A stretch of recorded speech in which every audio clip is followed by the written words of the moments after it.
Nous sommes souvent éloignés de la notion d'empathie, et encore plus de sa pratique, au point que nous ne savons parfois même pas ce que ce mot signifie. Nous savons qu'il ressemble à la sympathie. La sympathie consiste à comprendre la perspective de quelqu'un d'autre et à reconnaître sa douleur. L'empathie, en revanche, consiste à ressentir cette douleur. Le prophète Muhammad, paix et bénédiction soient sur lui, a démontré cette qualité magnifique et incroyable d'empathie.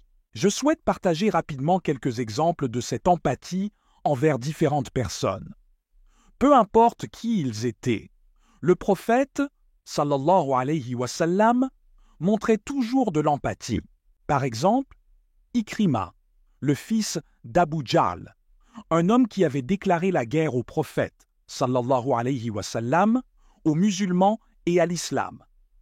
Abu Jahl avait tué et torturé des musulmans simplement pour leur foi et avait comploté à plusieurs reprises pour assassiner le prophète, sallallahu alayhi wa sallam. Malgré cela, lorsque Ikrima est venu à la Mecque après la conquête, le prophète, sallallahu alayhi wa sallam, a demandé à ses compagnons de ne pas appeler son père Abu Jahl en sa présence, par respect pour ses sentiments. Le prophète, sallallahu alayhi wa sallam, espérait qu'Ikrima embrasserait l'islam et savait que rappeler constamment les actions de son père pourrait le blesser profondément, même s'il reconnaissait que son père avait tort. Un autre exemple est celui d'Abdullah ibn Ubay ibn Sulul, le chef des hypocrites à Médine. Abdullah avait souvent comploté contre le prophète, sallallahu alayhi wa sallam, et avait dit des choses terribles à son sujet. Cependant, lorsque son fils est venu voir le prophète, sallallahu alayhi wa sallam, après la mort de son père, le prophète, sallallahu alayhi wa sallam, a enlevé sa propre chemise pour l'utiliser comme linceul pour Abdullah. Ce geste symbolisait non seulement la compassion pour le fils en deuil, mais aussi une reconnaissance de l'humanité de chaque individu, indépendamment de leurs actions passées.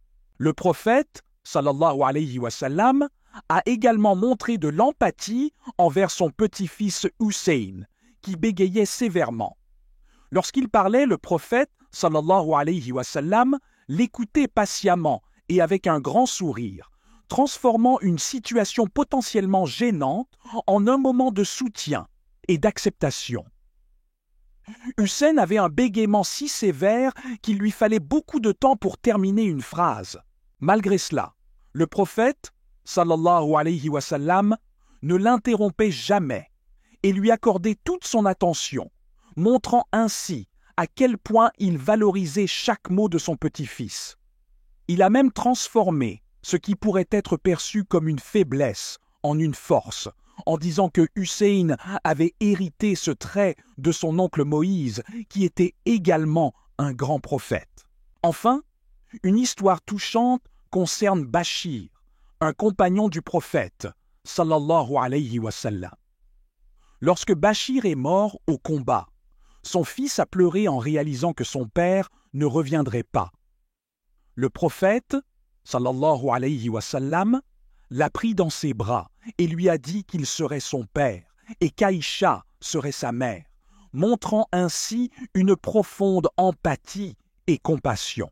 Le prophète, sallallahu alayhi wa sallam, comprenait la douleur de cet enfant qui venait de perdre son père et a immédiatement cherché à combler ce vide émotionnel en lui offrant un soutien familial. Ce geste allait au-delà des simples mots de réconfort. Il s'agissait d'une promesse de prendre soin de l'enfant comme s'il était le sien.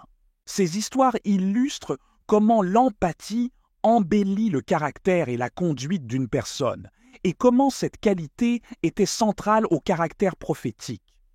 Le prophète Muhammad, sallallahu alayhi wa sallam, nous a montré que l'empathie n'est pas seulement une émotion, mais une action qui peut transformer des vies et apporter du réconfort dans les moments les plus difficiles.